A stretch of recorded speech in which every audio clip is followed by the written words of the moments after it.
nuestra dedicación al trabajo que vamos a hacer esta tarde o esta mañana, como ve, depende de cada quien los agarre a ustedes. Voy a ir mencionando las frases de la dedicación y les pido que las repitan ustedes en silencio, por favor. Oh, tu sol dorado de esplendor más excelente. Ilumina nuestros corazones y llena nuestras mentes. Así que nosotros, reconociendo nuestra unidad con la divinidad, que es el corazón del universo, pueda ver el camino ante nuestros pies y llevarlo a esos distantes objetivos de perfección, estimulado por tu propia luz radiante. Gracias. Bueno, las recomendaciones ya las conocen, en términos generales. De todos modos, siempre las presento por si alguien por primera vez está en el estudio.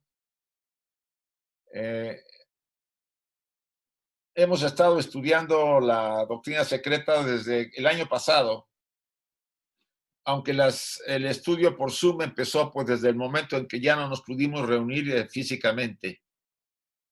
Entonces, eso creo que fue por marzo. Sí, más o menos, empezó por ahí. Y, ¿qué quiere decir? Que a partir de ahora todos tienen tienen aquí un programa general para terminar este mes. Nos falta la sesión del 31 de agosto, que también tiene los mismos datos que ustedes ven ahí. O sea, no vamos a hacer cambios hasta septiembre. Para septiembre, ya a finales de este mes, les mandaremos el programa de septiembre. O sea, los códigos para entrar en septiembre. Los que no tengan la doctrina secreta, nosotros vamos a ir anexando el material. Por ejemplo, ahorita estamos todavía con la estancia número 10. Vamos a terminarla. Yo no creo que la terminemos porque es muy larga todavía. Entonces, estaremos estudiándola a principios de septiembre todavía, pero iremos anexando o adjuntando la estancia número 11 para los que no la tengan. Es la edición electrónica. O sea, no coincide con la Kier, pero iremos también en los avisos que se mandan por los mails, avisando en la Kier de qué página a qué página corresponde. Porque es la mayor parte de nosotros tenemos la Kier y bueno, pero esta es la edición electrónica. Alguien me pidió la doctrina secreta que no la tiene o que la tenía, pero es muy vieja. Voy a subirla a WeTransfer. Pero si hay alguien más, por favor, escribir al chat que ustedes vieron aquí, el que está hasta abajo, y nos lo indican que quieren que les mandemos la doctrina secreta electrónica para que nosotros se la reenvíe sin ningún problema. Ya que se la voy a mandar a una chica, se la mando a los que me la pidan. Recuerden que WeTransfer es una web que puede permitirse bastante información, cargarla. Entonces, les llega una especie de aviso, y ustedes pinchan y empieza a descargarse donde ustedes quieran. Todo va a ser en PDF, más o menos. Ya después ustedes lo guardan. Vale.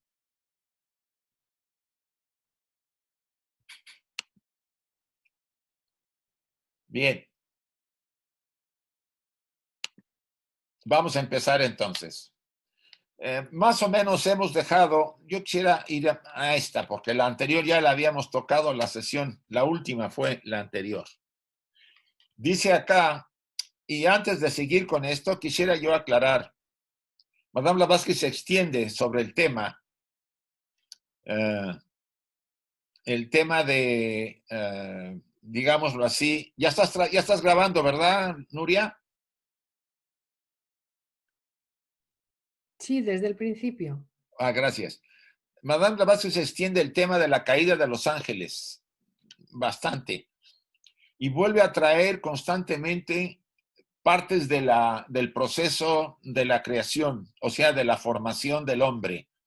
Menciona nuevamente las primera, segunda, tercera raza. Es un estilo para poder hacer que el estudiante se ubique en el tema que se está estudiando. Entonces, no les parezca sorpresivo que volvamos a retomar en algún momento, en otro pasaje, ello. Como lo vengo siempre explicando, en algunas partes de este espacio de la estancia 10, hay mucho, por ejemplo, creo que de la página 265, 66, 67, ella trata de justificar varias cosas tomando en cuenta mucha información de otras tradiciones. Ahí yo no entré porque tendría que presentarles a ustedes las tradiciones, ¿sí? La hermética nuevamente, la cábala, la gnosis. De la gnosis veremos algo, porque no lo pude evitar por el tema que ella trata. Entonces, hay partes que ustedes van a ver que no se mencionan porque las evito para no tener que retrasar nuestro estudio. Solamente me centro en la línea de la enseñanza oculta. Entonces, eso lo aclaro nuevamente. Aquí dice, por lo tanto, está hablando del tema de Luzbel o Lucifer o Satán, como le quieran llamar, ¿sí? Todos esos nombres tienen una variante. Dice, santo y venerable es el Sabbat de Dios, bendito y santificado es el nombre del ángel del Hades. El ángel del Hades, el Hades, recuerden que así se le nombraba en la tradición griega, al plano astral, si le quieren llamar así, no es el infierno. El Hades no es el infierno. Es lo que sería, a lo mejor, lo más cercano al purgatorio cristiano, si quieren más o menos ubicarlo. No es el infierno. Satán. ¿No? Pues la gloria de Satán es la sombra del Señor, Dios en el mundo manifestado, o sea, del demiurgo. El trono de Satán es el escabel de Adonai, todo el cosmos. Por lo tanto, cuando la iglesia maldice a Satán, maldice la reflexión cósmica de Dios, anatematiza a Dios manifestado en la materia o en el objetivo. Recuerden que de alguna manera Satán representa a la jerarquía que está manifestada en la materia, porque es la que gobierna la parte más material de nuestro sistema solar, ¿sí? O sea, eso tendría que llevar a muchos de los que están aquí atendiendo este estudio a considerar el origen de la manifestación del cosmos. Recuerden que el primer logos, el no manifestado, cuando se manifiesta en el segundo logos, se divide en espíritu y materia. ¿Ve? ¿Qué quiere decir? Que la unidad de vida tiene los dos aspectos cuando se manifiesta en este cosmos. Y después el segundo logos aparece como el tercero, Mahat, la mente. En otras palabras, hay una estructura, una jerarquía que gobierna en los planos sutiles y hay jerarquías que gobiernan en los planos más materiales. Entonces, todo lo que se ha llamado el Hades, los mundos aparentemente infernales, etcétera, es nuestro plano material, incluso el plano físico. Pues esas jerarquías a las que aparentemente cayeron, ¿no? La caída famosa de las jerarquías es la caída en nosotros, pues nos activaron a todos y nos dieron la mente. Es el gran mito de Prometeo, que vamos a ver más adelante.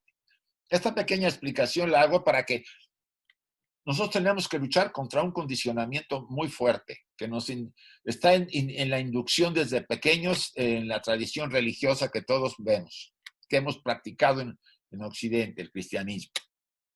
como ahí el malo era siempre el Satán, Lucifer o Luzbel, como le quieran llamar, pues ya nos hemos tragado ese condicionamiento y nos cuesta trabajo verlo de otra manera. A los que les cueste trabajo, déjenlo por ahí y lo analizan poco a poco. Mucho interés ha tenido la Iglesia para poder hacer este movimiento. No solamente la tradición cristiana, sino también las dos tradiciones monoteístas lo han manejado así, pero se ve demasiado marcado en la cristiana.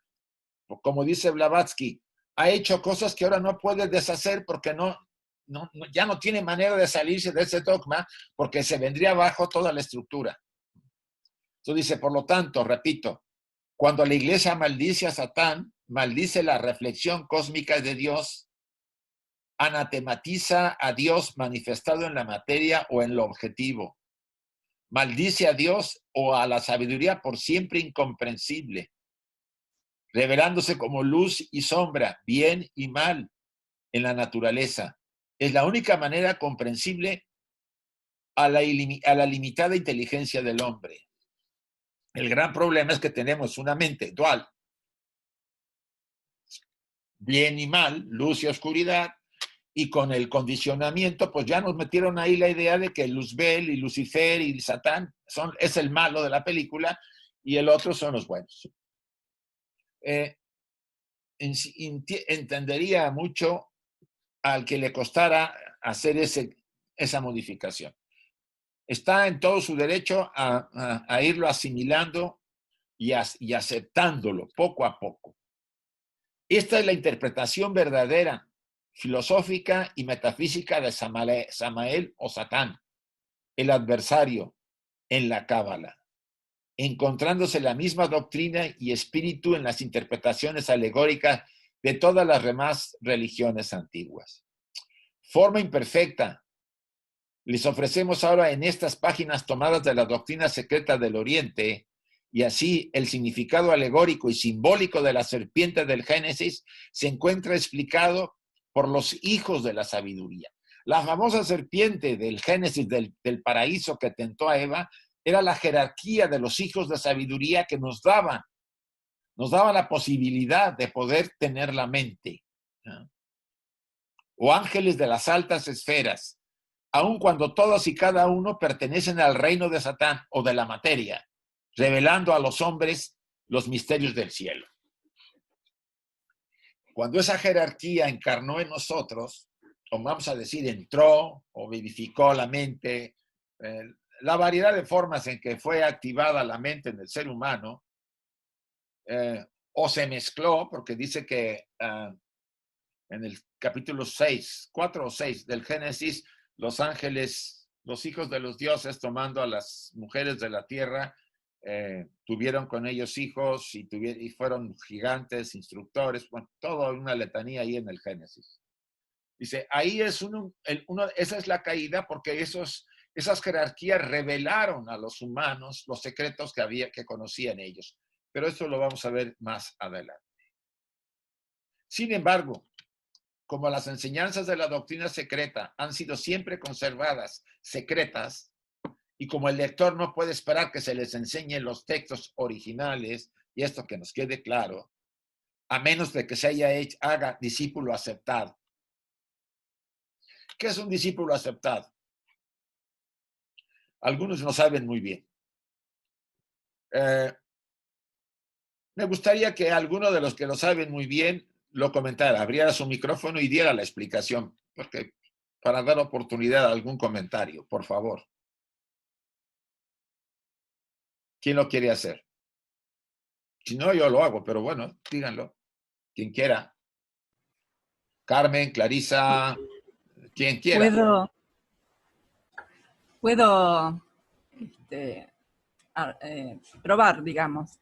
El maestro, antes de tomar un discípulo, lo pone en probación para ver si tiene las cualidades requeridas, digamos, para ser su discípulo. Porque cuando es su discípulo entra en un contacto mucho más estrecho y cualquier caída, digamos, del discípulo puede afectar al maestro en el sentido del aura o en algún sentido, que le exige al maestro gastar energía para volver a equilibrar el discípulo aceptado, o sea, una vez que la aprobación la pasa, es aceptado por el maestro y ya se convierte en discípulo de él. Muy bien. No sé si está bien. Está bien, Emilce, gracias. Sí. Es todo un largo proceso el estudiante que ha decidido hollar el sendero. Para hollar el sendero se requiere ciertas cualidades, ciertas condiciones. El sendero no es un camino como ir a la India o ir al Tíbet, no, el sendero está dentro de nosotros. Nosotros somos el sendero. Cuando alguien tiene verdaderamente vocación porque el alma le está influyendo, le está impulsando a que busque algo más de lo que el mundo le ha ofrecido, que ya no llena nada de lo que hay alrededor de él, ese vacío interior, o sea, que empieza a despertar algo y que a veces viene por una crisis, casi siempre, para mover a la personalidad. Es posible, yo no digo que sea siempre así, es posible que el alma tenga la suficiente madurez para que ese sujeto, hombre o mujer, decida intentarlo. Se sentirá atraído a estudios más profundos, más serios. Incluso podría entrar en alguna otra tradición religiosa más profunda, por ejemplo, el budismo. No lo sé. La idea es que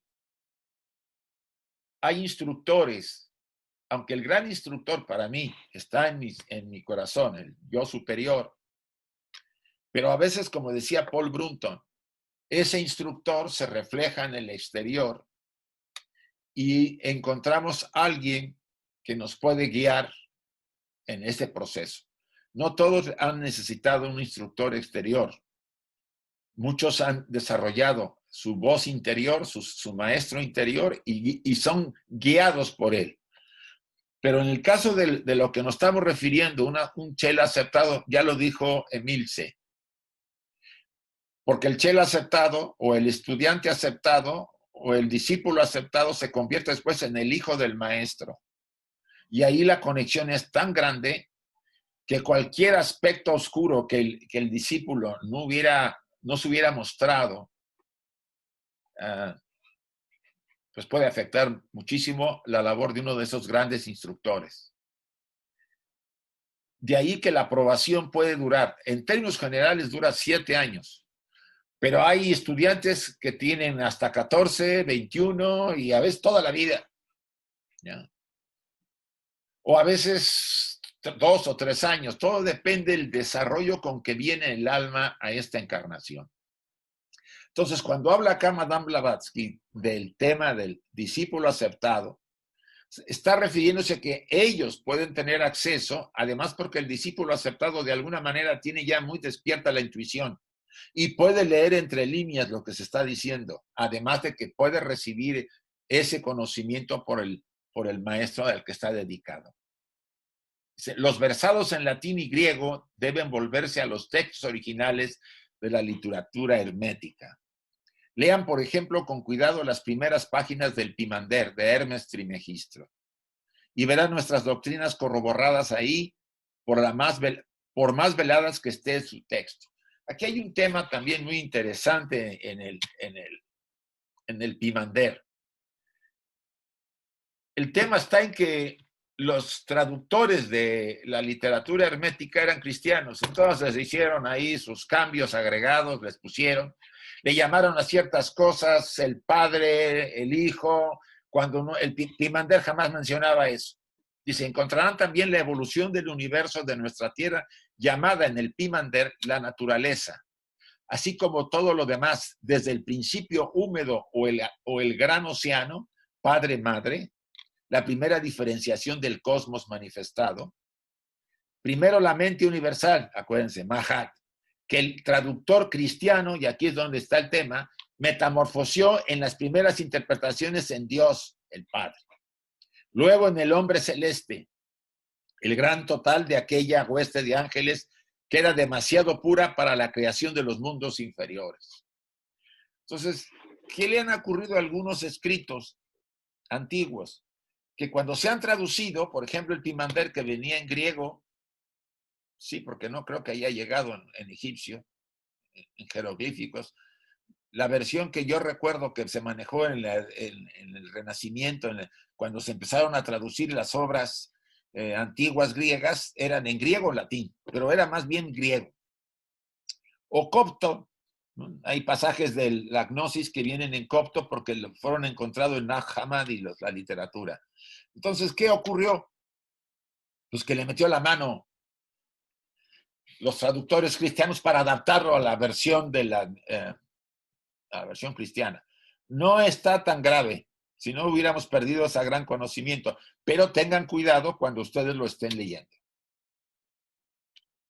Dice, oh de los hombres de nuestro globo, pero que sin embargo cayó en la materia y en virtud de esa misma evolución como segundo logos del Padre. Dice, pues la mente, la deidad abundante en ambos sexos, aquí refiriéndose que Mahat no puede ser Dios, ¿sí?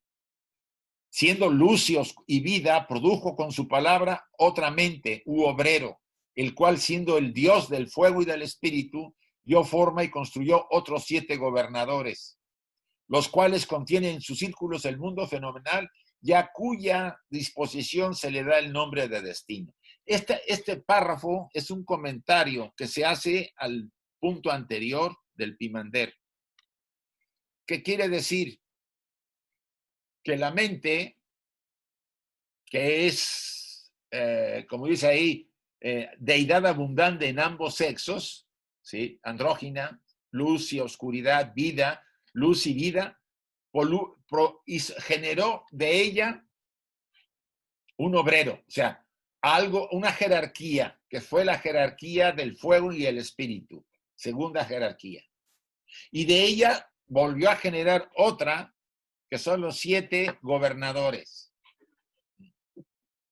Los 7 primordiales, los que nos han, vamos a decir, activado o que gobiernan los 7 planetas sagrados. Esto se está refiriendo a un estudio que hicimos hace ya bastantes sesiones, cuando empezaron la creación primaria y la secundaria, la noumenal y la fenomenal. Eso está al principio de las estancias, creo que 2 o 3, por ahí está, de antropogénesis, por si quieren ustedes ir a esa referencia.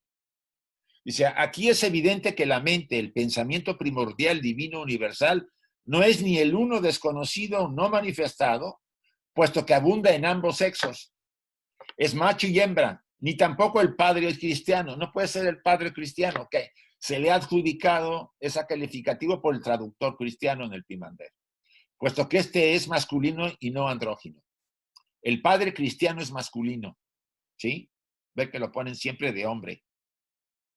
Y en cambio el pensamiento primordial divino es andrógino, padre-madre. Ni tampoco el padre cristiano, puesto que este es masculino y no andrógino. El hecho es que el padre, el hijo y el hombre están irremediablemente mezclados en las traducciones del Pimander. O sea, que cuando vayamos a estudiar el Pimander de Hermes, pues tenemos que tomar en cuenta que hay nombres que no están en el lugar que deben estar y que tenemos que aceptar este comentario de Blavatsky para poder entender mejor la obra hermética y no confundirnos. O sea, la mente, el pensamiento primordial divino no puede ser el Dios Padre. Entendemos eso. Este aspecto es andrógino. Se generaron ahí los primeros 7. ¿Sí?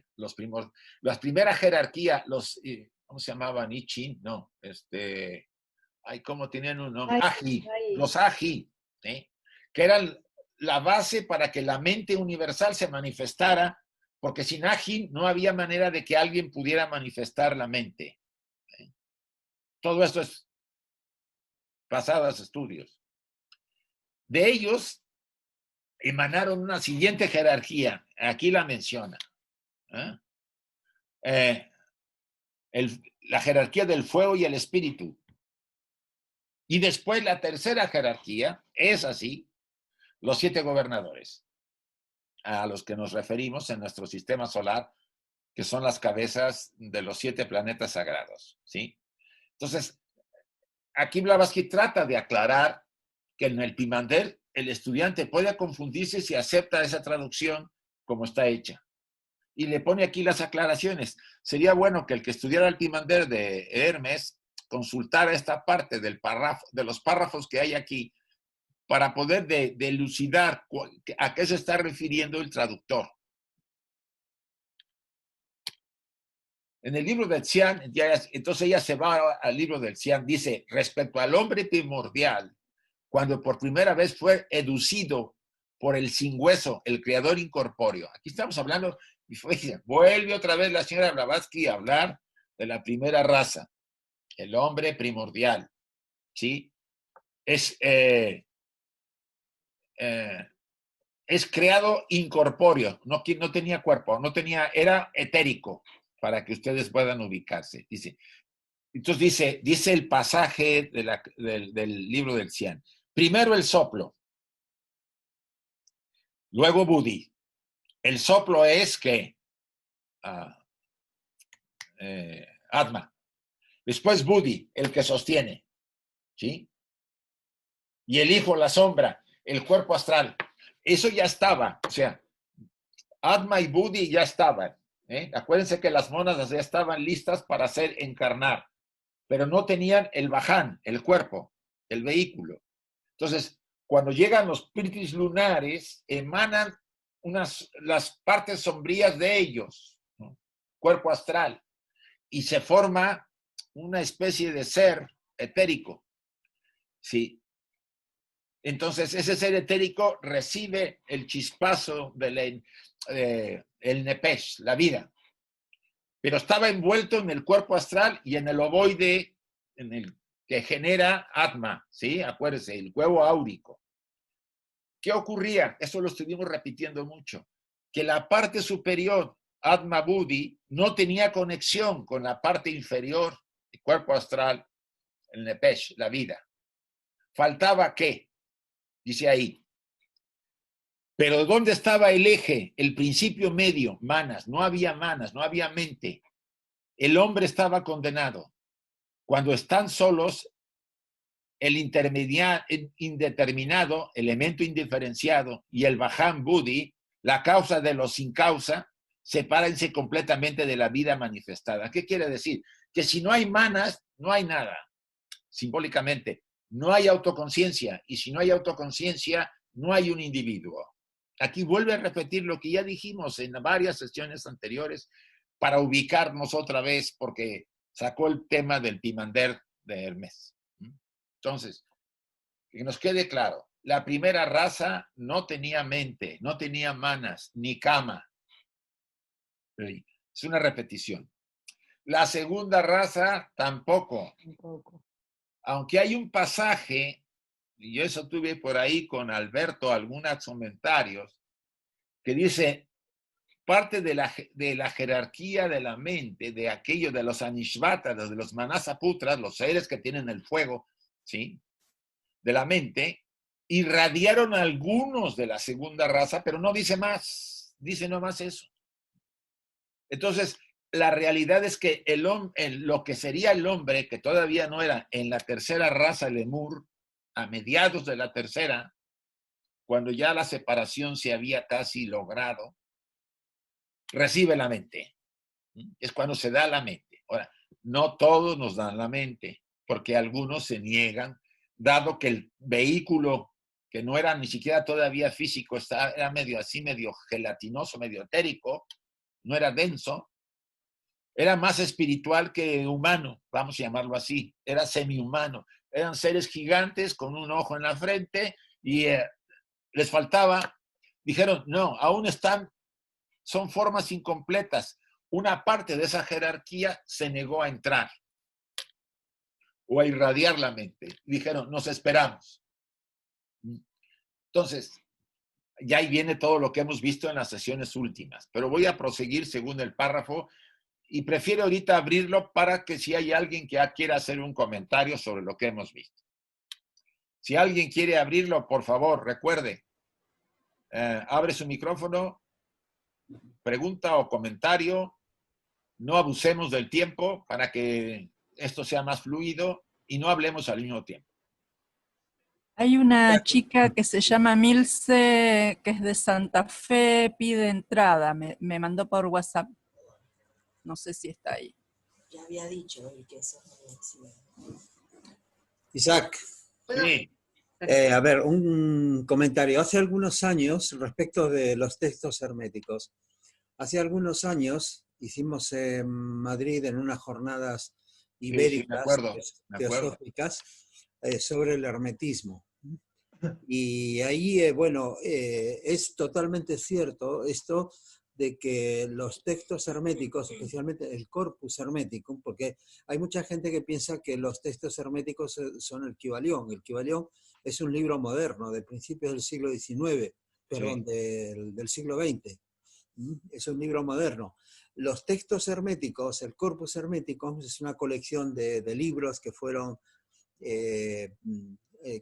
escritos en distintas épocas y fueron coleccionados. Pasa esto, que las ediciones buenas, y recuerdo en especial una edición de la editorial Gredos en español. Sí que es la mejor, creo. Sí, creo que es la mejor de las que yo he visto, que he visto varias. Siempre te recomiendan eso, dice, de que mira, trata de extraer de la traducción que hay, cuál sería la palabra original en griego que corresponde, porque ellos utilizan, por ejemplo, mucho por ahí, teos, que comúnmente muchos lo traducen como Dios directamente, pero no existía ese concepto en la Grecia antigua, entre los griegos antiguos. Lo mismo pasa con logos, y entonces eso realmente hace muy difícil entender los textos herméticos si no haces una traducción inversa hacia atrás tratando de entender qué significaba, cuál sería la palabra griega correspondiente. Totalmente de acuerdo contigo, Carlos. Esa es la dificultad de algunos textos que se han traducido. El tema está en que, pues como el traductor tiene influencia de su ideología, pues se siente invitado a decir, bueno, yo lo interpreto así. No vamos a pensar que tenga mala intención. Vamos a decir, es que para que lo entienda la gente lo voy a poner así. Pues ahí ya está alterando, como decía el otro día, traductores, traidores, ¿sí? Pues traicionan la verdadera original. No es fácil entenderlo. Yo estoy de acuerdo contigo, Carlos, y aquí Blavatsky pues lo enseña constantemente. Nos viene a decir que hay que tener cuidado con la literatura hermética, incluso con las mejores ediciones, como la que dices de Gredos, que yo también la tengo. Hay como que extraer, absorber un poco y leer entre las líneas para poder aceptar. Muy bien. ¿Algún otro comentario, chicos? Hay gente queriendo entrar, quizá. Yo ya le estoy dando entrada. Aquí los tengo abajo. Yo quisiera comentar algo acerca de lo que se expuso ahorita y el nombre del Eterno. No sé si si se pueda o ¿está bien? Sí, bueno, quisiera comentar que en el jeroglífico, el símbolo, que es como justamente se enseñaba el hermetismo, porque el alma, o lo que consideramos alma o espíritu, son cosas distintas, pero finalmente el espíritu comprende el símbolo mejor que la palabra. Entonces siempre vamos a tener una confusión muy grande, porque obviamente las traducciones están, pues obviamente basadas en la literalidad, ¿no? De los pueblos y eso es atemporal, porque lo que significa un tiempo no va a significarse en otro. La palabra néter, que es el símbolo, el jeroglífico, tal cual como lo tradujeron los egipcios, después los coptos lo tradujeron a Nort, o Nort, así como tal, el cual tiene una ovación. Después ya los árabes, que son pues ahora sí que familia consanguínea de todos esos pueblos, hicieron 3 traducciones más y le pusieron el nombre de divino, sagrado o puesto aparte. Y esto más se fue, digamos, todavía puliendo más hasta llegar, como bien comentaron, a los griegos. Los griegos utilizaron la palabra de poder, fuerza, fuerte, fortificar o proteger para designar a la palabra néter. Ya todas las demás traducciones que han surgido a partir de ahí, pues ya es parte de la literalidad de los pueblos y de las propias cratofonías de estos y de la propia semiótica de ellos mismos. Esto pues obviamente va a irse divergiendo de acuerdo a sus teogonías conforme va evolucionando la conciencia de esos pueblos. Nada más quería comentar que en la tradición hermética siempre se le ha hecho una alegoría, una similitud a la palabra piedra bruta con el azufre. El azufre, pues todos sabemos que es el símbolo del shaitán, del adversario, ¿verdad? Entonces ahí en la antigüedad, en las catedrales, los maestros constructores ponían una piedra deforme en la entrada o ya hasta después se fue modificando hasta la cara de un demonio, en donde iban y apagaban los cirios cuando llegaban de las procesiones. Y a este símbolo le llamaron el maestro pierde coinet, que justamente era lo que simbolizaba, ¿no? Ese fuego del que hablamos de Prometeo, ese titán que roba el fuego a los dioses y que se lo entrega a los hombres, que no es la más, ahora sí que la alegoría de este ser que nosotros lo conocemos como Mefistócles, ¿no? Tiene muchos otros nombres, ¿no? También por ahí Lucifer, Satán, Lucifer, Luzbel, Shaitán, Daemon, Samael, muchos detalles de que yo creo que debemos identificar que es una fuerza evolutiva. No es un personaje, es una fuerza evolutiva que justamente ya en el hermetismo nos lo señalan como Set, ¿sí? Y Osiris y el Set, oponente, sí. Esa es la alegoría justamente del mito también andrógino, ¿verdad? Que dicen que el hombre está dividido y que tenía una parte de hombre y una parte de mujer. En realidad todos tenemos esa constitución dentro. Tenemos una parte evolutiva que nos hace, por decirlo así, caminar por el buen sentido y una parte evolutiva que nos hace caminar por el mal sendero, sea masculina o femenina. Es la alegoría de estos 4 personajes de los que acabo de comentar. Y ya voy a dar concluido mi comentario para que alguien más opine. Gracias. Sí, quisiera completar ahorita lo que acabamos de ver. Hablamos de los principios, ¿sí? De lo que habíamos dicho que no se tenía completo. Dice, en otras palabras, los 2 principios superiores no pueden tener individualidad en la Tierra a no ser que tengamos que la mente, y aquí aparece, ustedes se acuerdan de este diagrama que está por acá, tenemos aquí la mente, porque lo que es Atma y Buddhi, o sea, los aspectos superiores, si no hay una mente y no hay una mente superior y una mente, que es la misma, la mente superior y la mente concreta de la personalidad, lo que llamaríamos astral mental o kama manas, no hay individualidad. Eso está definitivamente enseñado en toda la tradición antigua. O sea, dice, la mente, el ego mana es que se reconozca a sí mismo. Necesitamos algo que nos reconozcamos a nosotros mismos. Por muy espirituales que pudiera ser Manas y el Buddhi, que es el Vaján de Manas, digo de Atma y el Vaján es Buddhi, no hay autoconciencia. No somos humanos si no hay mente, que nos quede claro a todos. La falsa personalidad terrestre o el cuerpo de deseos egoísta y de la voluntad personal para ligar el todo como alrededor de un eje, lo cual es cierto a la forma física del hombre. O sea, no estamos mal hechos. Lo que pasa es que es así la estructura necesaria para el proceso evolutivo. Y esto que nos deba ubicar nuevamente en que si no hay una mente y kama, las pasiones, que fue dado a mediados de la tercera también, Rasa Lamur, no habría autoconciencia y entonces no seríamos humanos, seríamos simplemente unos zombies o sombras. ¿Algún otro comentario antes de seguir? Sí, yo solamente quería comentar... Sí, buenas tardes. Yo quería preguntar qué relación podría tener esto con lo que se habla en la doctrina secreta de los nagas o incluso con lo que se habla en México del nahual, el otro yo, el alter ego, el adversario, ese ser que tenemos que domar, domesticar como un animal. ¿Y para qué nos dio la mente Lucifer esa ser? Mira, si yo supiera el gran misterio de para qué tenemos. Si no hay mente, no hay autoconciencia, y si no hay autoconciencia, no hay evolución. Así de fácil. Lo que nos hace evolucionar es la mente.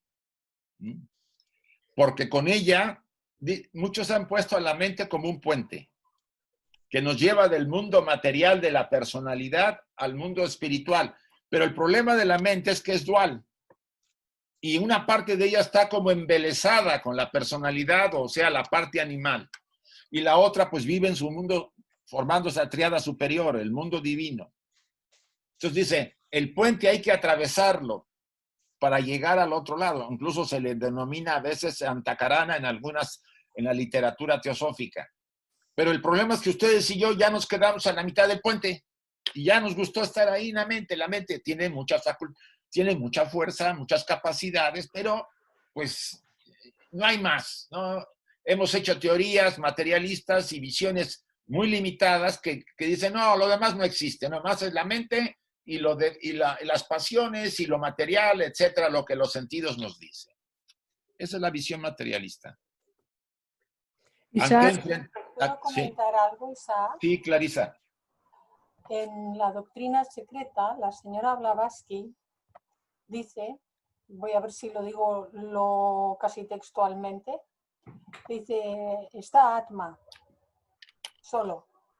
Luego se reviste de Buddhi, que es ese Bhajan.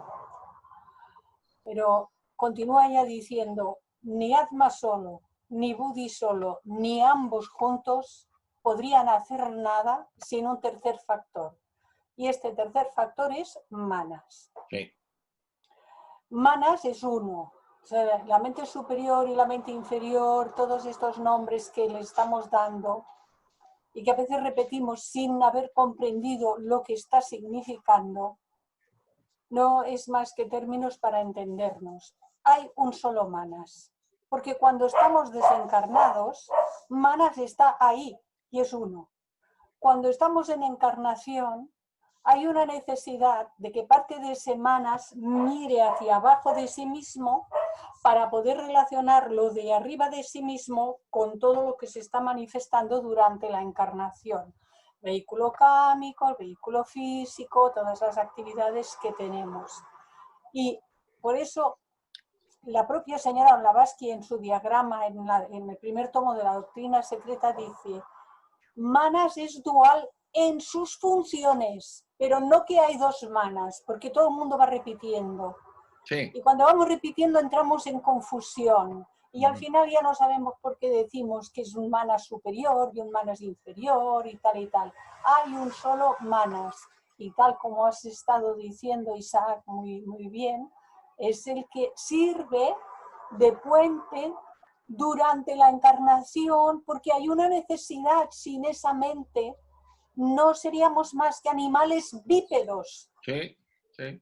No seríamos seres humanos, seríamos animales bípedos. Entonces es importantísimo que entendamos qué es la mente, cuáles son las funciones que corresponden durante la actual etapa en la que estamos atravesando ahora los seres humanos y que nos apliquemos a utilizarla como instrumento para lo superior, y cuando la relacionamos con lo inferior, siempre con esa vista puesta hacia lo que ha de estar manifestando.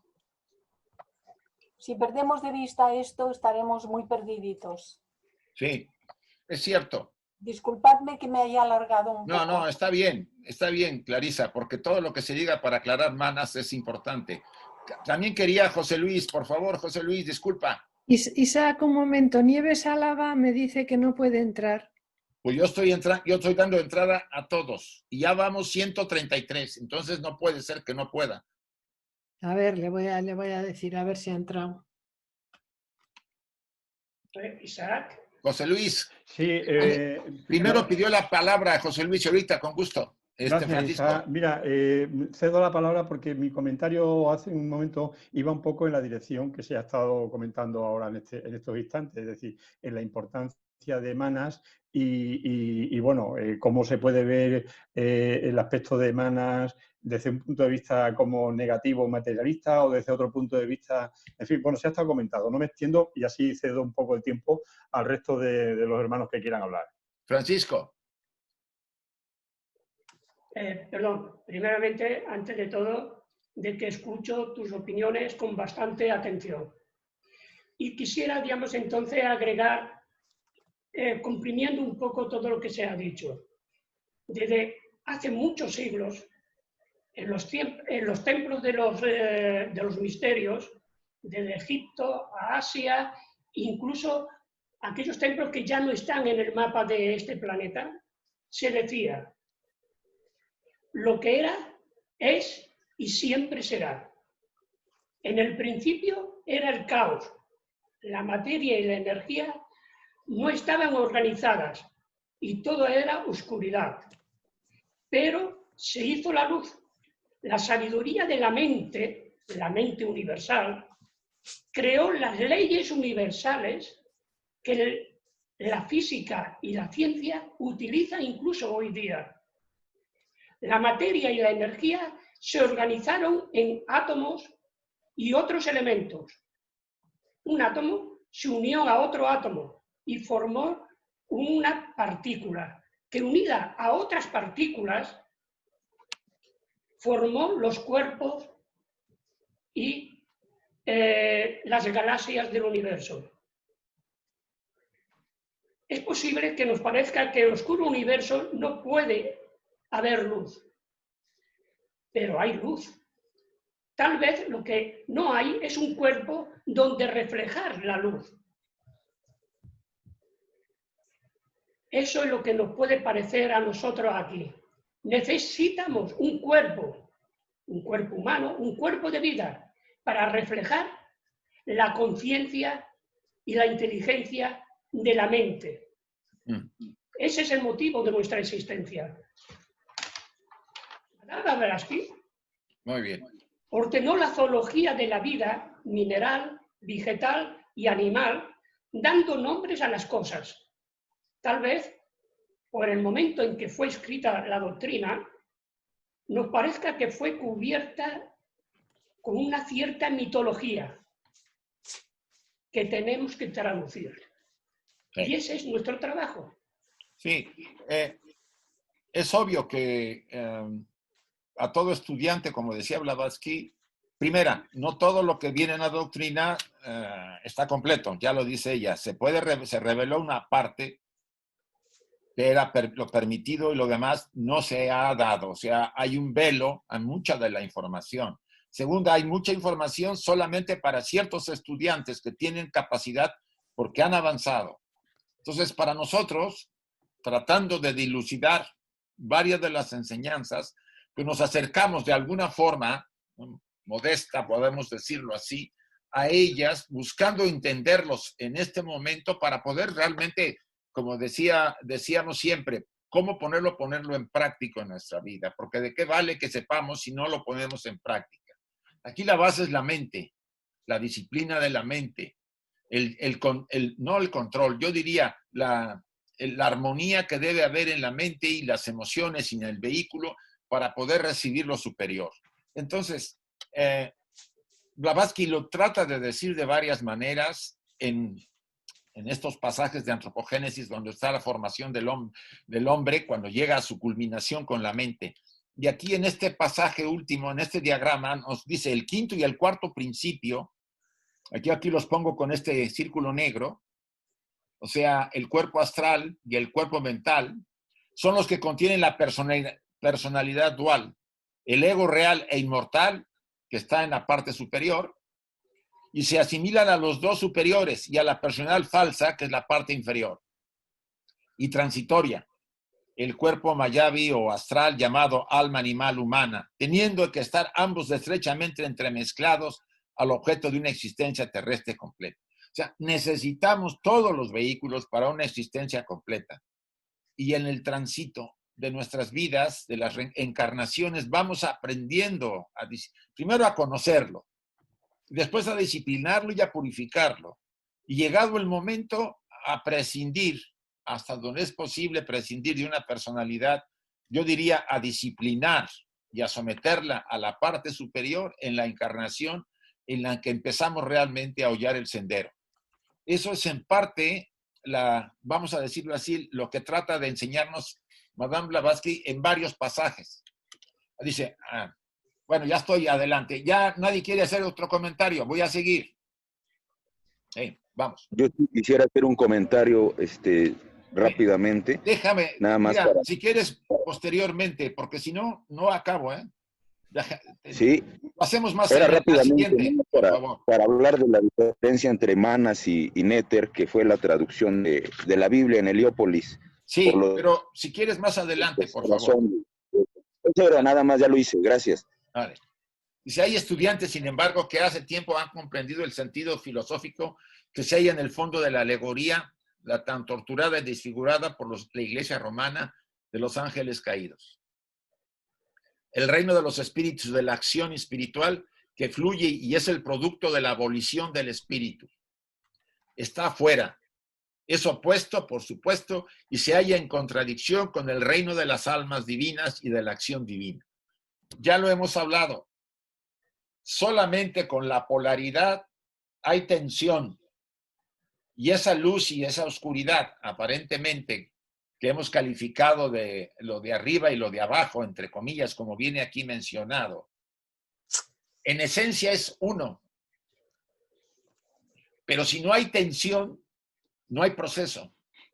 La tensión es lo que ha hecho que el ser humano, entre ciertos aspectos superiores y la parte, vamos a decir, inferior, si podemos llamarlo así, pero necesaria, la parte que tiende a la evolución hacia la materia y la parte que tiende hacia la superior, nos mantiene en esa tensión. Y esa tensión es lo que nos hace crecer. Porque tarde o temprano esa tensión, esos polos opuestos, aparentemente, se tienen que fusionar, se tienen que integrar. Muchas de las alegorías que conocemos hablan de esa transmutación o metamorfosis. Hay una serie de conceptos para poder tratar de explicarlo. Pero si pudiéramos ir a fondo de la enseñanza de la famosa alegoría de los ángeles caídos, entenderíamos que era necesaria esa posición en la parte más material, porque si no, no habría esa polaridad necesaria para poder trascenderlo. Si él es el oponente al que se opone en nuestro camino como seres espirituales, vencerlo tiene que ver con el proceso de crecimiento y desarrollo. Es la única forma vamos a decir, de integrar. No se trata de destruirlo, la parte, como hablamos en el campo de la psicología. No se trata de negar aquello que soy, sino se trata de asumirlo, aceptarlo, con un trabajo interno e ir acercándolo hasta donde es posible para integrarlo sin identificarnos todavía hasta procesos más avanzados. Para expresarlo de un modo aún más claro, limitando las explicaciones a esta tierra solamente, el deber de los primeros egos diferenciados, la Iglesia le llama arcángeles, fue dotar a la materia primordial con el impulso evolucionario y guiar sus poderes constructores en la formación de sus producciones. O sea, esas, vamos a decir, jerarquías de seres impulsaron a la materia para que pudiera generar, ¿sí?, la formación de sus propias producciones. O sea, ¿es necesaria esa parte? Sí es necesaria. Si no hay oscuridad, si no hay oponente, si no hay adversario, ustedes y yo transitaríamos una vivencia indiferente, pasiva, como decía Clarisa, animales sin mente, zombies en la tierra, sin ningún sentido, porque no habría razón para tenernos de esa manera. Este punto puede ser reflexionado y meditado, y más o menos en el siguiente espacio vamos a abrirlo por si alguien quiere hacer algún comentario. Esto es lo que se refiere a la sentencia de la tradición, tanto oriental como occidental. Los ángeles recibieron orden de crear, después que la tierra fue preparada por los poderes inferiores y más materiales. Y sus tres reinos habían ya principiado su curso de fructificar y multiplicarse.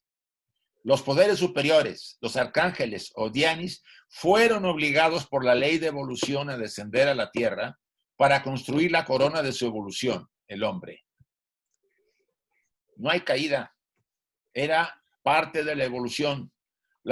El descender esa jerarquía a la materia, a la tierra, para la formación del hombre.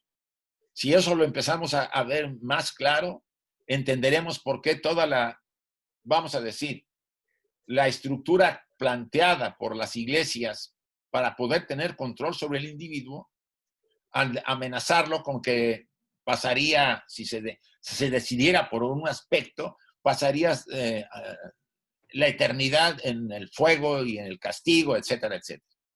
De este modo, los creados por sí, los existentes por sí, las primeras jerarquías más elevadas, proyectaron sus pálidas sombras. Pero el tercer grupo, recuerden que había varios, los ángeles del fuego, se rebelaron y se negaron a unirse a sus compañeros devas. O sea, una parte de la jerarquía aceptó generar la primera raza, los pitris lunares, aceptaron generar sus dobles. Perfecto. Después, en la segunda, finales de la segunda raza, la hiperbórea, y en la tercera raza, la lemur, a la mitad, la jerarquía de fuego, los ángeles del fuego o de la mente, nos dieron la mente, pero no todos quisieron hacerlo. Se negaron algunos. Incluso se negaron y esperaron hasta la cuarta raza atlante. Y ahí ya lo hemos comentado en las últimas 2 sesiones anteriores. Pero según la interpretación esotérica, fue un sacrificio de sí mismos en beneficio de la humanidad. No un castigo, que nos quede claro. No es que fueron castigados, fue un sacrificio de ellos. Los rebeldes no quisieron crear hombres irresponsables sin voluntad, como lo hicieron los ángeles obedientes. Aquí los pone así Blavatsky. Ni pudieron dotar a los seres humanos ni aún con el reflejo temporal de sus propios atributos, pues perteneciendo estos últimos a otros planos de conciencia mucho más elevado, dejarían al hombre por siempre irresponsable, interrumpirían cualquier posibilidad de mayor progreso si no hubieran dado la mente. Sin la mente no seríamos, como hemos estado insistiendo, no seríamos seres humanos. La evolución espiritual y psíquica no es posible en la Tierra, el plano más bajo y material, para aquel que por lo menos en este plano sea perfecto de un modo inherente y no pueda acumular mérito ni demérito. O sea, aquí las frases de Madame Blavatsky que dice, quien no se haya sumergido en la oscuridad, no puede ascender a la luz. Y lo dice también Dante en la Divina Comedia. El que quiera ascender al cielo primero tiene que bajar a su infierno. Si el hombre hubiese permanecido siendo la pálida sombra de la perfección inmóvil, sin mente, inerte e inmutable, atributo negativo y positivo del verdadero yo soy el que soy, si no hubiera tenido eso, hubiera estado condenado a pasar por la vida en la tierra como un pesado sueño sin ensueños, y por lo tanto hubiera sido un fracaso en este plano. En otras palabras, sin la mente hubiéramos fracasado. A ver, ¿quién desea hacer algún comentario? Pueden volver a abrir. Ojalá sean algunos otros de los que ya comentaron, por favor. Isaac. Sí. Entonces, de alguna manera, esto que acabas de poner en la diapositiva anterior, los que nos dieron la mente, que pone aquí, fue un sacrificio de sí mismo en beneficio de la humanidad, es como si fueran bodhisattvas. Sí. Ellos, de alguna manera, primero recuerda que habíamos estudiado de que ellos venían de otros universos, que habían logrado esa liberación, y esos elevados desarrollos habían alcanzado la liberación y tenían la capacidad de decirle no a la misma ley. Ellos dijeron, vamos a esperar. No tenían vehículos físicos, eran mente, eran energía mental, inteligente y autoconsciente, ¿no? Que es lo que le espera al ser humano en evoluciones futuras. Sí, Uzi. Sí, gracias. Vale. Isaac. Sí. ¿Puedo hacer un comentario? Sí, sí, sí. Mira, en relación a lo que acabas de decir, en la última sesión, cuando comentabas o leías de la doctrina secreta y hacías los comentarios referentes a la jerarquía que nos dan la mente, pero que en un principio se negaron porque, bueno, no voy a repetir lo que ya se ha dicho, pero que luego por karma fueron obligados, va un poco en relación a lo que tú acabas de decir. Dice que su grado de evolución es tan elevada que se niegan a encarnar por decisión propia, aunque luego posteriormente sean obligados por karma. Pregunto, como analogía o como comparación, ¿no? Es decir, en algunas ocasiones, cuando en algunos talleres que tú mismo has dado, hablabas de que en el momento de encarnar, el alma, si el karma es muy pesado, puede decir que no, aunque luego sea posteriormente obligado de alguna manera por la ley a encarnar. ¿Hay alguna relación? ¿Puede haber alguna relación en este sentido? ¿Me explico? Ya te entiendo, que el individuo tenga un karma muy pesado. Sí, pongo al mismo nivel el momento en el que esa jerarquía que nos dota de mente a la raza humana, en un principio se niegan, porque las formas físicas eran tan grotescas que no querían entrar en esas formas. Pero posteriormente, por karma, dice la doctrina secreta, fueron obligados. Y sí, porque cuando se empezaron a mezclar los amente con los animales, contaminaron el templo, el recinto. Entonces, eso fue un daño muy grande que se le hizo a un grupo de seres a mente o humanos, que serían humanos. Y eso es lo que ahí entró la ley kármica a obligarlos. ¿Sí? Entonces, sí. ¿Qué pasa con normalmente nosotros encarnamos en condiciones kármicas en las familias, dependiendo las condiciones que traemos, las relaciones magnéticas con los miembros con los que vamos a encarnar en la X familia. Si nuestro karma es muy denso, a pesar de, porque dice Blavatsky que incluso los desalmados encarnan, vuelven a ser humanos, ¿sí? Pues va a ser condiciones muy difíciles, muy complicadas para ese tipo de almas, en que el entorno que se van a rodear, si es que logran sobrevivir, porque a veces son retirados de inmediato, vienen y mueren, o mueren en las primeras etapas de su desarrollo, o hay un accidente y la madre aborta. Hay muchas razones para que la ley kármica, cuando es demasiado el peso que trae esa alma, le impida entrar a la humanidad, ¿sí? Hay casos en que nacen deformes, con limitaciones, etcétera, etcétera. Hay muchas explicaciones. Lo importante acá es entender que esta jerarquía que tenía la capacidad de decir no, me voy a esperar. No es que no quisiera entrar, quería esperar un momento más adecuado para tener un baján, o sea, una estructura humana más adecuada, se negó. Y no se imaginó que los humanos a mente, que no tenían mente, imitaron a los animales, porque ya se habían separado los sexos, y no solamente entre ellos, sino que se mezclaron con los animales. Entonces, eso, dice el pasaje, generó una contaminación del recinto, del tabernáculo, que hasta después han seguido pagando difícilmente esas estructuras tanto tiempo después. Sí, José Luis. Vale. Gracias, Isa. Espera, Yoli, espera. Sí. A ver, Yoli. A ver, hay algo que me viene a la mente mía de lo que acabas de decir, que tenemos que desarrollar, o no desarrollar, sino lo malo para luego conocer lo bueno. ¿Qué pasa? Cuando fuimos seres humanos de conciencia baja, porque lo hemos sido, para ir evolucionando, tuvimos que en el alma hacer lo que habíamos hecho por conciencia baja, para ahora reconocer lo que es lo bueno, algo así. Mira, la declaración de Blavatsky y también la de uno de los libritos del maestro K.H. Sí. Habla, nadie, excepcionalmente las jerarquías o los seres humanos que desde el principio nacieron por Kriya Shakti, que fue la parte de la familia de los arats y maestros, apartando ese segmento de la humanidad, todos hemos tenido que sumergirnos en la oscuridad, sin excepción. Yo lo interpreto así. ¿Por qué?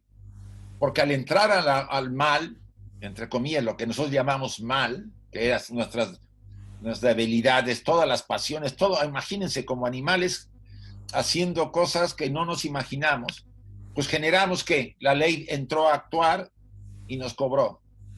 ¿Cuántas veces hemos sido muertos o matados porque tantas veces nosotros hemos matado?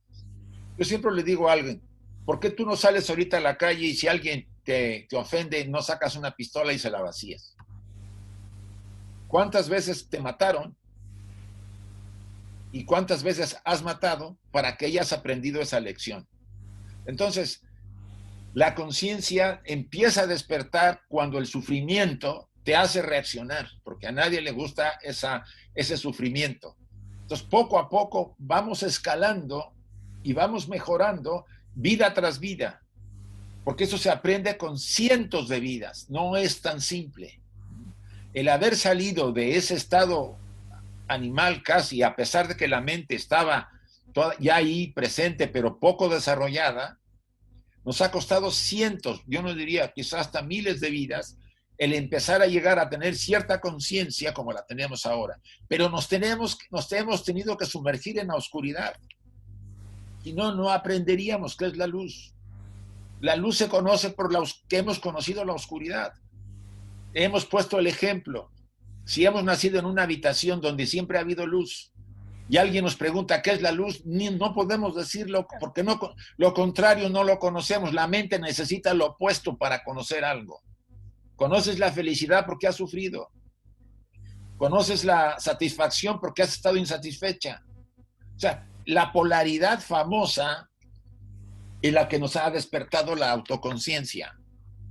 Pero eso tarde o temprano tendrá a disminuir. Los polos se irán acercando y hasta que se vuelvan a integrar. Ese es el objeto del trabajo que hacemos como desarrollo interior. Crecer, desarrollar. Pero esa polaridad oscura que todos traemos se resiste. Lucha contra la luz. Como lucha las jerarquías que sumergieron en la materia contra las jerarquías superiores. Esa es la eterna lucha constante. Lo que pasa abajo está pasando arriba. O sea, quítense la idea de que de allá arriba está santificado y que no pasa. No, no, no, no. Ahí hay un montón de luchas constantes con jerarquías de diferente tipo. Entre las más materiales contra las más espirituales. Hay una constante tensión. Los polos otra vez están ahí. Entonces, quitarnos esa idea. Sí. He conocido 5 personas. Quitándonos esa idea, pudiéramos de alguna manera entender en este universo la polaridad. Sí, Julio. Desde Perú. Julio Pomar desde Perú. Buenos días, ¿cómo estás? Bien, Julio. Ante todo, felicitarte por abordar este tema tan abstruso de una manera comprensible, más o menos comprensible, porque el tema es muy difícil. Yo quería hacer un abordaje sobre el tema de la mente, que lo he leído en algunos autores teosóficos, me parece que Dan y Besant también, entre ellos. Parte de que ¿qué cosa es la mente? La mente es una adaptación de la conciencia para funcionar en los planos inferiores.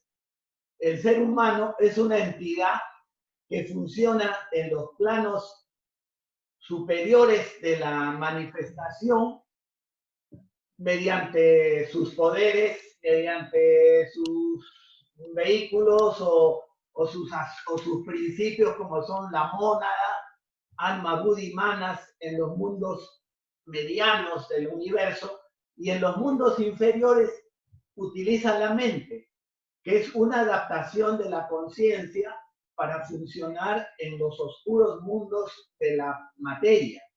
Es como si nos pusiéramos una escafandra de buzo y nos sumergiéramos en el fondo de un lago cenagoso, ¿no? Entonces la mente permite a la conciencia funcionar muy deficientemente en los mundos inferiores. Si no hubiera mente, solo habría un animal instintivo funcionando en el mundo de materia, pero teniendo mente, el hombre va aprendiendo a funcionar en esos mundos según va dominando la mente, ¿no? O sea, es un proceso de dominar la mente para poder funcionar en este mundo de abajo. Entonces, el hombre, lo que llamamos hombre, va a tener vehículos o principios para funcionar en los mundos superiores del universo, en los mundos medianos y en los mundos inferiores. El problema es que la mente tiene que ser entrenada, educada, purificada, ¿no? Para que pueda funcionar correctamente y el hombre pueda evolucionar. Sí. Esa digresión nomás, Isaac. Sí, es cierto. Que esa es la labor que tenemos todos encima, la disciplina de la mente. No solamente la disciplina, sino la comentar algo. Porque realmente No sé si casi todo lo que hemos, sí, ahorita, Alicia, todo lo que nos ocurre en la vida está muy ligado al tema mental. Alicia, por favor. Rápido, porque aquí tengo escándalo. En la diapositiva anterior que decía la evolución espiritual y psicológica no es posible en la tierra, el plano más bajo y material. ¿Esto cómo lo debo de entender? Los que están en los monasterios están tratando de tener una evolución espiritual y las personas que tienen una meditación o están en disciplinas para evolucionar, ¿cómo tengo que entender esto que están diciendo que en la tierra la evolución espiritual y psíquica no es posible? Es que no has leído bien el párrafo. Dice, la evolución espiritual psíquica no es posible en la tierra. Oye, hay mucho ruido ahí, por favor, ciérrale. Sí, lo cierro. Gracias. Dice, no es posible en el plano más bajo material. Para aquel que por lo menos en este plano sea perfecto. O sea, para el que es perfecto no hay evolución. Tiene que haber ese acumular mérito y demérito. O sea, tenemos que habernos hundido en el demérito de la oscuridad para poder acumular mérito. Haber salido del fango para poder crecer. Entonces sí hay evolución espiritual y psíquica. O sea, la razón de la oscuridad, de haber caído en las pasiones, en las debilidades, en todos esos aspectos, tiene que ver con nuestra evolución. Sin eso no habría crecimiento. Por eso las palabras de Dante tienen mucha razón. Quien quiera subir al cielo primero tiene que bajar a su infierno. Yo diría, ¿qué voy a hacer el infierno? Pues tú tienes que bajar porque es la parte que tú tienes que ver, que conocer, que darte cuenta, que lo pone él así. Pero eso tiene que ver con la enseñanza oculta. Si no hay mérito ni demérito, si la persona es perfecta, ¿para qué? Es perfecta, inherente, no necesita nada. En cambio, cuando nosotros acumulamos mal karma o buen karma, vamos creciendo porque vamos tratando de equilibrarnos, de ser mejores, de superar esas debilidades. Entonces ya hay evolución espiritual y psíquica. Espero que te haya... Ok, sí, muchas gracias. Vamos a proseguir, chicos. Sí, quería comentar algo, Isaac, ¿se puede todavía? Bueno, pero corto, concluir el por favor. comentario anterior. Sí, corto. Bueno, rápidamente, creo que hay una gran diferencia entre retorno y reencarnación. El que reencarna es un ser justamente que ya partió a la magia, digamos, de la luz, la hermandad de la luz, y que tiene la necesidad de retornar, o regresar, mejor dicho, a reencarnar, por efecto de guiar a ciertas personas o ciertas, digamos, comunidades o pueblos. El retorno, pues, es simplemente una acción del karma, ¿no? Y eso es justamente lo que estaba hablando en un principio el Manas o el Néter, que no es más que una, pues, virtualización, ¿no? Porque somos avatares. Finalmente, la conciencia se está estudiando a través de nosotros. Nosotros no tenemos, para eso se nos dio la mente, en realidad.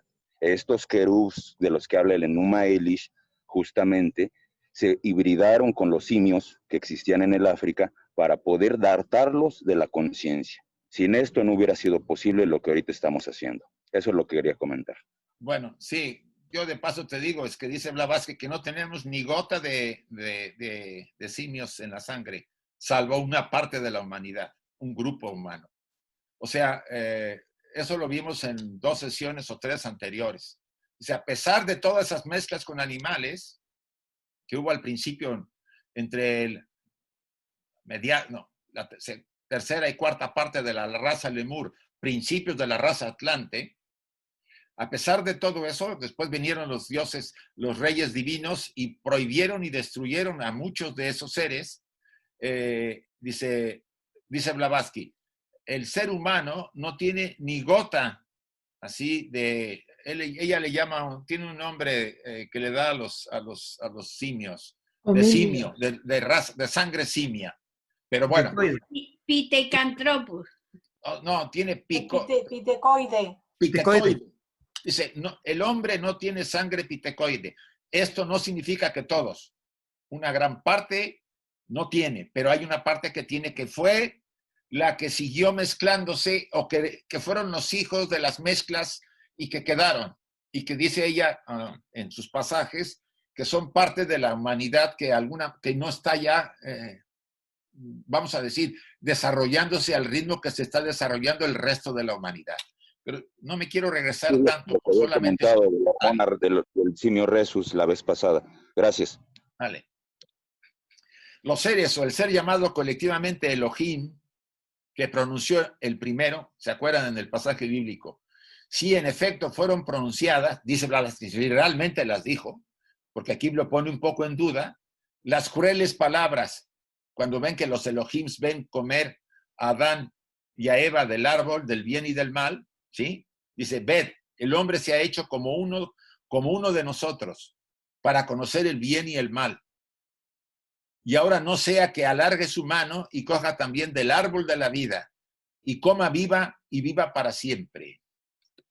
O sea, ese pasaje, Blavatsky lo pone en dudas, ¿sí? Además, los Elohims conocían el bien y el mal. Estamos hablando de una jerarquía que conocía el bien y el mal, ¿no? Dice, tiene que haber sido verdaderamente Hilda Bajaot. Este es un símbolo, es el nombre de una de las jerarquías gnósticas, ¿sí? de los nazarenos. Acuérdense, la secta nazarena o la escuela nazarena gnóstica primitiva.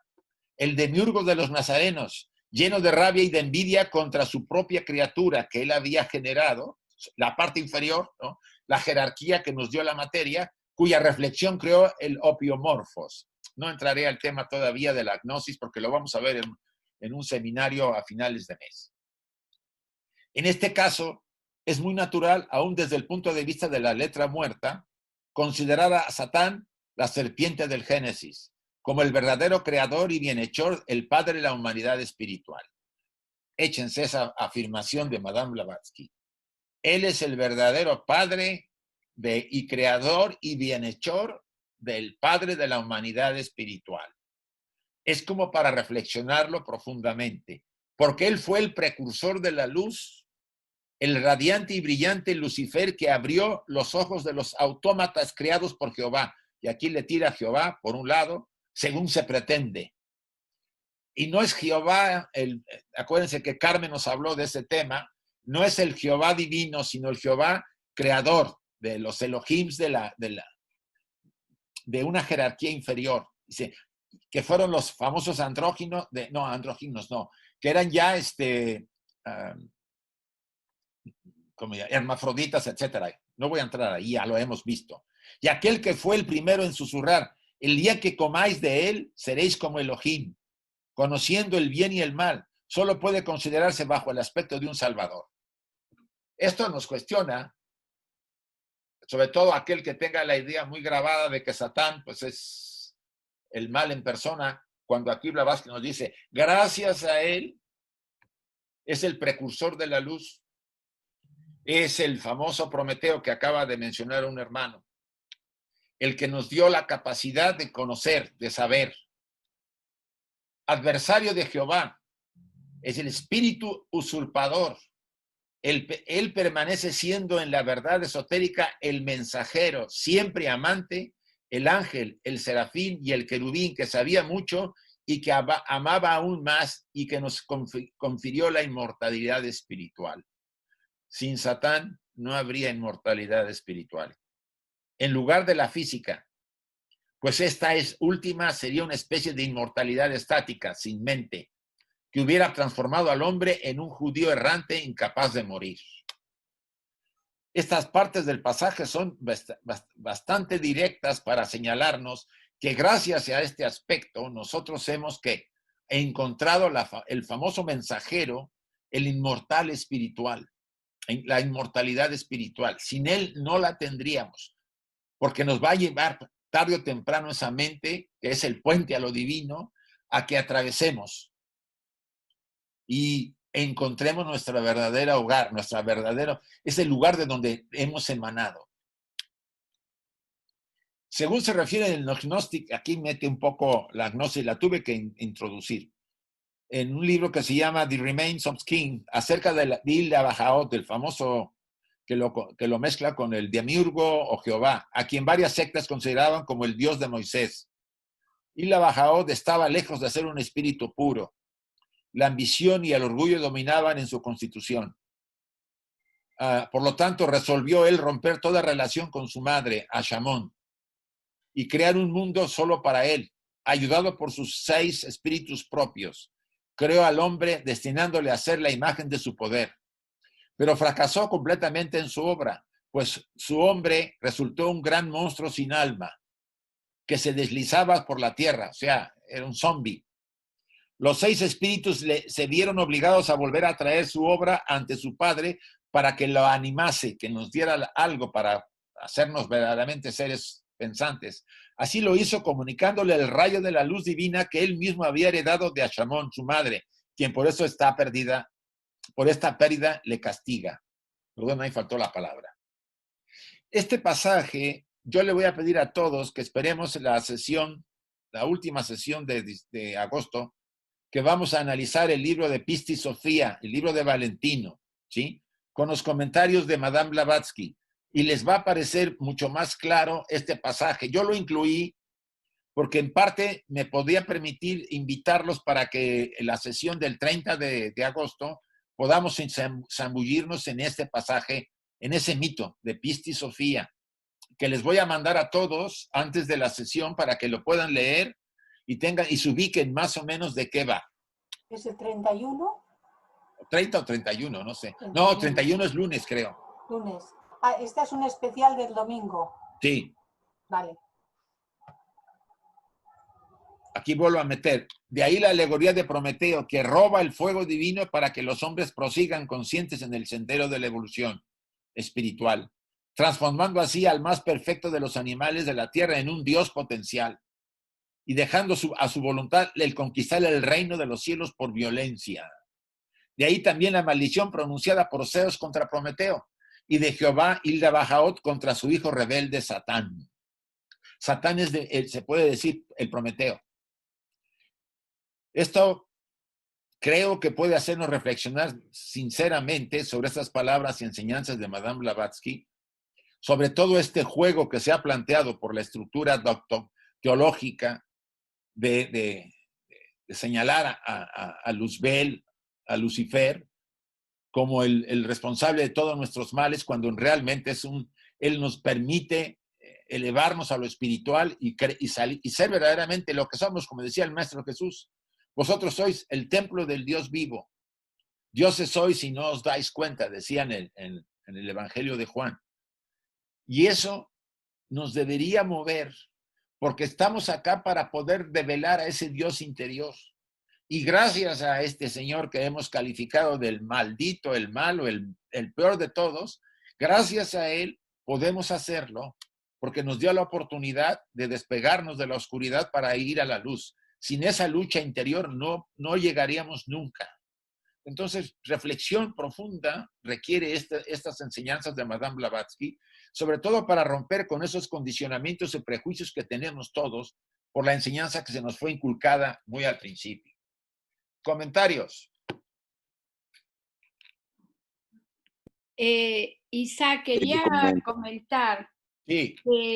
que obviamente todo esto nos cuesta tomar conciencia de esta, porque tenemos un contenido cultural, ancestral que nos ha influido mucho, pero tenemos que ver esto desde el punto de vista de esas jerarquías que han traído, digamos, todas las posibilidades que nosotros ahora tenemos. Entonces tenemos la posibilidad de sumergirnos en la oscuridad como de salir de la oscuridad. Por supuesto. El tema está en que, como tú dijiste, llevamos seguramente y llevaremos en el futuro muchas vidas para ir trascendiendo, conociendo y tomando conciencia de estos aspectos que no son deseables, no que sean indeseables, no, que no son deseables para un desarrollo de los aspectos superiores. Estamos envueltos, muy envueltos en una serie de ligaduras aquí en la Tierra que no nos permiten ese despegar. Pero esta explicación es muy importante que la conozcamos porque nosotros mismos cerramos las ventanas a lo superior. Sí. En vez de abrirlas, las cerramos.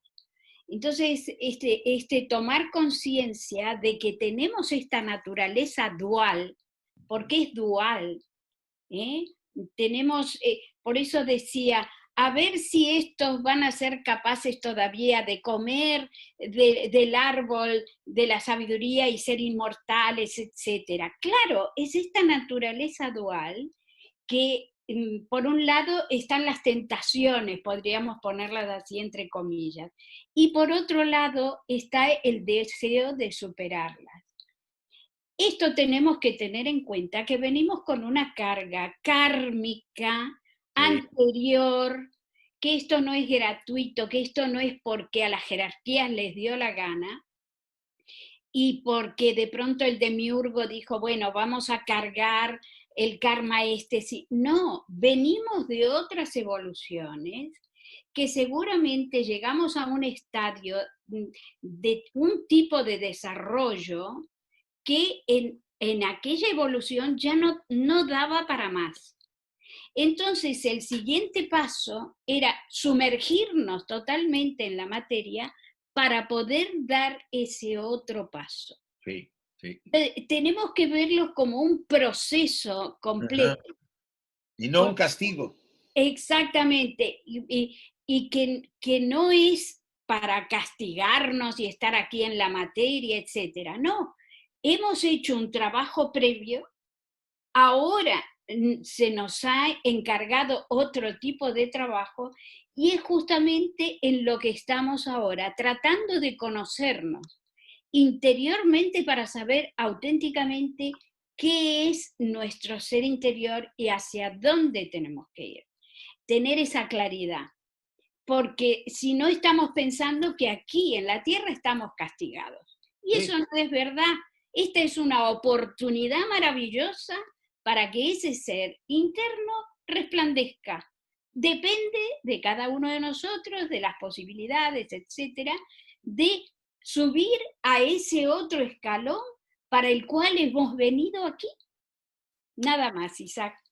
Sí, a mí ahorita que estabas diciendo lo que comentaste, me hizo reflexionar de que, por un lado, la personalidad nos aprisiona y no nos quiere soltar con los deseos, pasiones, apegos, etc. Pero esa parte interior lucha por soltarse. Ahí está la polaridad, la lucha entre las pasiones, las debilidades y el deseo y el anhelo de volver a nuestro hogar, a lo superior que hay en nosotros. Sin esa lucha no hay evolución y sin esa lucha no hay realización. O sea, hay todo un plan. A mí me hace clarificar totalmente que no hay castigo, no hay el mal o bien como se ha planteado desde un punto de vista teológico. Como dice Blavatsky, el mal está en la mente del hombre, no está desde el punto de vista como lo ha concebido. Y entonces, ¿qué podemos hacer ante eso? Tomar conciencia, reflexionar y decir, ¿hasta dónde puedo llegar? Porque mis recursos son mis recursos. Mis anteriores encarnaciones y la madurez que he alcanzado tiene un límite para todos, no todos estamos igual. ¿Hasta dónde puedo llegar? ¿Hasta dónde puedo soportar esa tensión que voy a enfrentar si quiero crecer? Porque ninguno que decida dar el paso va a ser indiferente la vida. La vida va a decir, ah, sí, ¿quieres? Perfecto, a ver. Y de repente empezaremos a vivir ciertas experiencias y diría, no, mejor no, mejor me espero. O tengo el valor y la fuerza para ir adelante. A mí me decía un amigo, no, mejor la siguiente encarnación. Ahorita, pues ahí voy bien, no tengo ningún problema. Bueno, esto es voluntario, chicos. Hay almas que pueden estar cientos de miles de encarnaciones, porque la vida los va impulsando lentamente. Y hay almas que quieren apresurarse porque saben porque ya perdió el interés en la encarnación. O sea, ustedes y yo volvemos acá, ¿por qué? Porque queremos sentir. Porque las pasiones que antes hemos vivido nos vuelven a traer por el karma que traemos. Queremos volver a estar en este plano porque es el único plano donde se puede sentir como se siente. Entonces, mientras esa sed de vida exista, chicos, estamos irremediablemente encadenados a volver tantas vidas como dice la rueda de la vida del budismo. Pero de repente el alma empieza a decir, ya tengo suficiente con esto, ya no quiero eso, ya estoy satisfecho acá. Es como si hubiéramos comido en exceso y ya estamos satisfechos. Y empezamos a aspirar a otra cosa. Ya me cansé de tantas experiencias y quiero aspirar a lo superior. Es ahí donde está la clave. Entonces busco, si el karma me lo permite, voy a encontrar el hilo de Ariadna que me va a llevar poco a poco a encontrar la puerta de la escuela que yo necesite, no X escuela, la que yo necesite, porque no solamente hay una, hay varias versiones de escuelas serias todavía. Entonces, esa me va a dar lo que yo necesito para esa etapa, que a lo mejor es un escalón. Después de otro escalón, a lo mejor sigo en otra cosa. Pero mientras eso no suceda, tenemos que ser comprensivos. A ver, quería comentar algo, ¿te podrá? Sí, pero... Julio Pomar, Isaac, si me permites. Muy bien. Quería hacer el comentario sobre el pleroma de Valentino y el de Baut. Justamente... Mira, hermano, como tú ya has hecho dos comentarios, queremos que alguien más haga comentarios. No es porque no quiera darte la palabra. Cortaste desde el principio y nunca me dejaste hablar y luego me dijiste que lo hiciera rápido. Yo he tenido la atención de escucharte todo este tiempo, pero ya habla la otra persona. Tú déjame decir, voy a ser breve, ¿sí? Breve voy a ser. Es para volver sobre la naturaleza de Satán. Satán, Prometeo, el rebelde, el que se levanta contra la autoridad, el que analiza y discute. Parece claro que este Satán no es otro que la mente, que el principio de Manas. Indudablemente que no es Budi, porque Budi ve la totalidad, pero es la mente la que ve al mundo partido, fraccionado en millones de pedazos. Entonces, esa mente discutidora, inquiridora, es indudablemente Satán. Es la que se rebela contra el orden establecido, es un revolucionario y la mente que tiene esos factores negativos, separadores de la totalidad, a la vez permite al hombre elevarse hacia lo espiritual, porque tiene dos aspectos. El aspecto inferior, el manas inferior, que se pega a kama, al deseo, y el manas superior, que se pega a Budi. Entonces, el ángel rebelde, cuya naturaleza es discutir, contradecir y buscar en la totalidad, buscar la separatividad, a la vez es el medio por el cual el hombre puede elevarse. Sí. O sea, Satán no es otro que el ser humano. Sí. Bueno, sí, o es el demiurgo, como quieras llamarle. Miren, creo que ya llegamos, ya son 8:05, chicos. Si alguien ya quisiera yo cerrarlo para poder terminar nuestra sesión. Recuerden que es más o menos de 1:30. Isaac, a mí me gustaría hacer una pregunta si es posible. Pero corta, porque ya... Sí, muy corta. Sí. Si todo es polaridad, arriba y abajo, y todo es tensión, ¿a qué tipo de paz podemos llegar en esta encarnación como seres humanos? Serena la mente. Serenar la mente.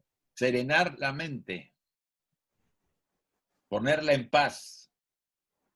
El que alcanza la serenidad mental conoce la paz.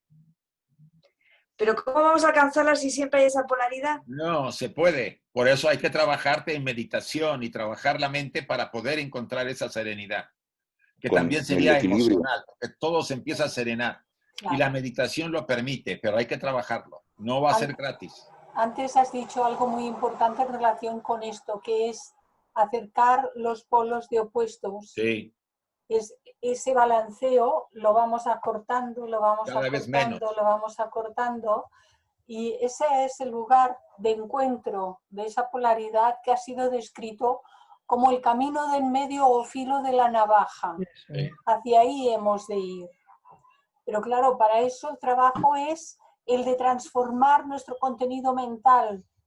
¿De qué naturaleza son nuestros pensamientos? Descubrirlo e ir transmutando todos aquellos pensamientos que son separativos, que son de carácter separativo. Y entonces, haciendo toda una labor transformadora de ese contenido y del uso de la mente, la serenidad no se hace esperar. ¿Sí? Bien, Amaya. Gracias, muchas gracias. Amaya, ¿le puedo decir Decir una una cosa, cosita. Amaya? Sí. A ver. Sí, Mire, Carlos. a ver, creo que me gustaría, digamos, aclarar o dar mi punto de vista respecto de que lo que llamamos mal es solamente ignorancia. Es como dicen también los Mahatmas en una de sus cartas, que justamente todo lo que es la ausencia de luz, la oscuridad es ausencia de luz. Y la luz de Buddhi está ausente inicialmente en la mente inferior hasta que la presencia de Buddhi no puede irradiar a la mente al principio de manas. Sí. Entonces, el conflicto entre bien y mal desaparece porque realmente lo único que existe es o sabiduría o ignorancia. Cuando nuestra mente cuando comenzamos a irradiar todas las ilusiones, es decir, a vencer ilusiones, la separatividad, la ilusión del tiempo, la ilusión en fin, de muchísimas cosas, todo eso lo que hace es que precisamente trae esa calma o esa paz por la que Amaya preguntaba. Es decir, ¿por qué? Porque el manas irradiado, o manas taijasa, como le llaman muchas veces, irradiado por Buddhi, hace que algo sea diferente. Y en el camino, entonces, cuando alguien se propone esto, antes hablábamos del karma, ¿no? De que, bueno, cuidado con el karma y tal, pero lo único que pasa, el karma sigue estando ahí igual que siempre. Lo que pasa es que uno abre los ojos, comienza a abrir los ojos y empieza a ver, porque si no las cosas se le pasaban por encima y no aprendíamos las lecciones. Nada más. Muy bien. Muy bien. Bueno, chicos, quisiera yo terminar con la invocación como siempre lo hacemos, si les parece. Voy a cerrarles a todos el micrófono.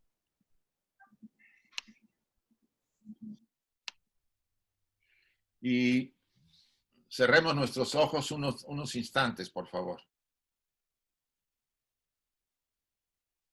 Y mantengamos la atención en la respiración por unos segundos.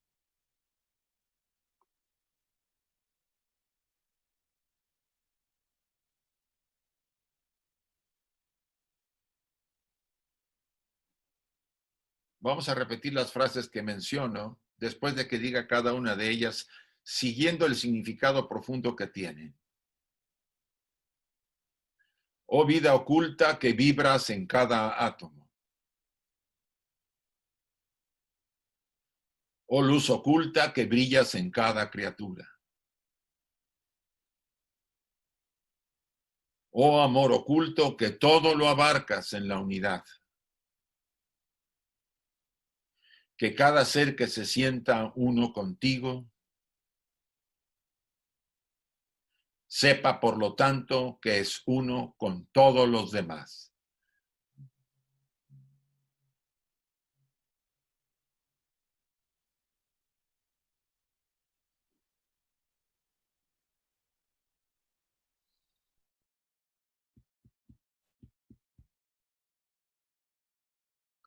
Así sea y gracias a todos. Muchas gracias, Isaac. Gracias a ti. Gracias.